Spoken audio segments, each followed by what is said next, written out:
Merhaba sevgili kovalar, yükselen burcu, ay burcu kova olan dostlar. Şubat ayı burç yorumlarınıza hoş geldiniz. Evet, Şubat ayında bir dolunay, bir yeni ayımız var ve hemen 5 Şubat'ta Aslan burcunun 16 derecesinde bir dolunay yaşayacağız. Ve sizin için tabii ki önemli bir dolunay, çünkü tam karşı alanınızda evlilik, ortaklıklar aranızda bir dolunay.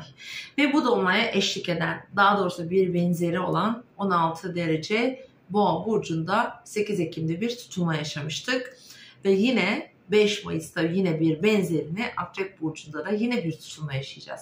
Şimdi tüm sabit burçlarda olduğu gibi sizin için de çok önemli bir dolunay olabilir bu. Evlilikler, ortaklıklar aranızda. Eğer 15-16 derecelerde burada bir yerleşiminiz varsa tabii ki daha güçlü etki alma olasılığınız var sevgili kovalar.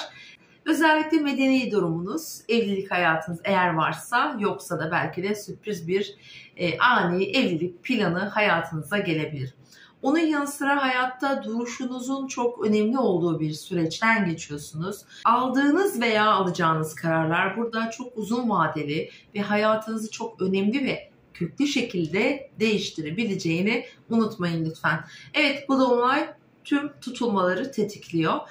Ortaklı işler için de çok önemli bir yerleşimdir. Eğer 5 Şubat ve civarında doğmuşsanız, tabii öncelikle doğum gününüz kutlu olsun sevgili kovalar. Tabii ki daha da önemli olabilir. Tam güneşinizin karşısında bir dolunay ve zaten burcunuzda da bir yeni ay yaşamıştık. Demek ki yeni başlangıçların ya da bazı fikir ve düşüncelerin olgunlaştığı bir dolunay olacak.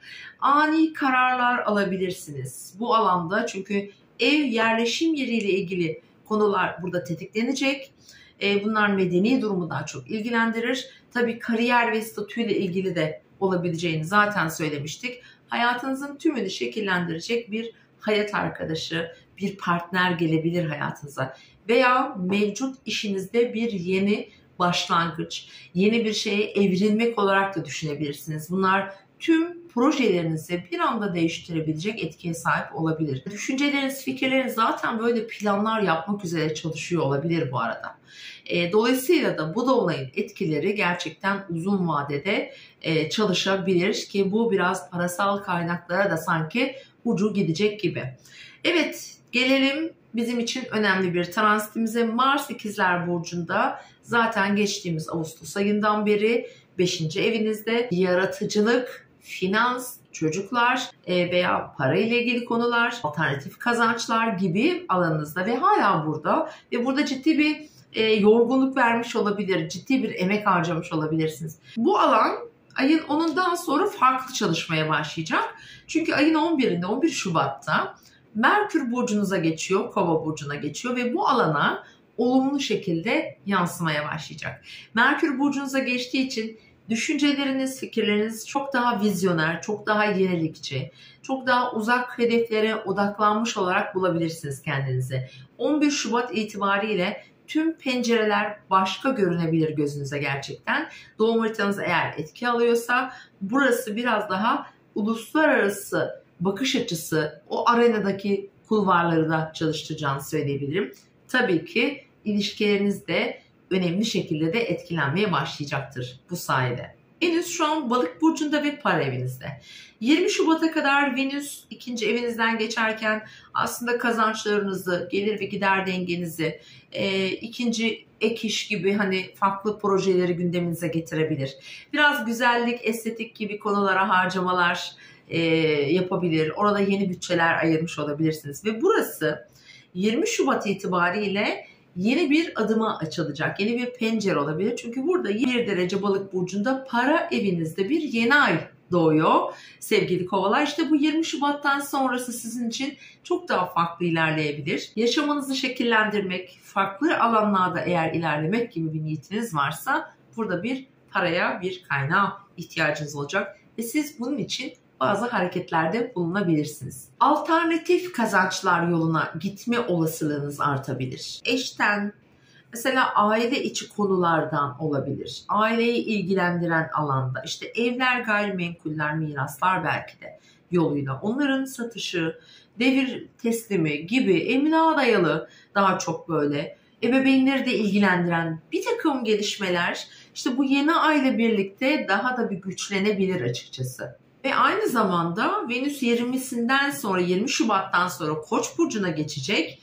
Tabii ki Jüpiter'le ilerlemeye başlayacak. Venüs'ün 20 Şubat'tan sonraki Jüpiter'le birlikte ilerlemesi sizi daha girişken yapacak, daha cesur olacaksınız. İlişkiler ve para yönünden bu tarihten sonra sizin için daha önemli bir süreç başlayabilir.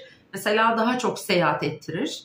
Öğrenimle ilgili yeni girişimler için yazılı, sözlü anlaşmalar, ticari konular mesela oralardaki girişimler, araçlar, otomobillerle ilgili konularda olabilir bu arada.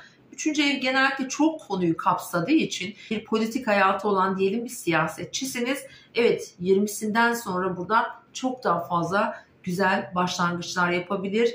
Sesinizi daha çok duyurabilir, daha çok kitleye ulaşabilir. Aslında kullanmış olduğunuz sosyal medya olabilir. Birlikte yol aldığınız işte asistanlarınız, danışanlarınız vesaire onların kanalıyla da mesela olabilir. Yani eğer bir ekip ve grupla çalışıyorsanız eğer bu yerleşim 20'sinden sonra çok daha faydalı olacak. Özellikle de partner ilişkilerine önemli destekleri olacak. Tabii ki Merkür de o esnada Kova burcunda olacağı için iyi değerlendirmek gerekiyor. 16 Şubat civarı mesela çok önemli bazı kararlar aldırabilir. Çünkü burcunuzda Güneş Satürn'e kavuşacak. Hayati kararlar olabilir ki çok önemli olacak. 14, 15, 16 Şubat civarı gökyüzünde önemli sıçramaları işaret eden kavuşumlar var. Daha cesur adımlar attırabilir açıkçası. Bunlar aile ve kariyer dediğimiz temel yapı taşları ile ilgili konular tüm sabit grup burçlarda olduğu gibi sizde de gerçekten çok önemlidir. Gökyüzü biraz sıkıştırıyor, zorluyor olabilir.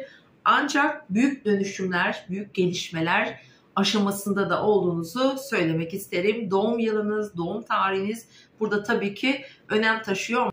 Evet, her alanda da bazı sıçramalar da getirebilir değerli kovalar. Evet, mutlu bir Şubat ayı diliyorum. İzlediğiniz için teşekkür ediyorum. Eğer kanalıma abone değilseniz lütfen abone olun. Her gün yaptığımız yayınlardan haberiniz olsun. Sizi de aramızda görmek isteriz. Hoşça kalın, mutlu aylar dilerim.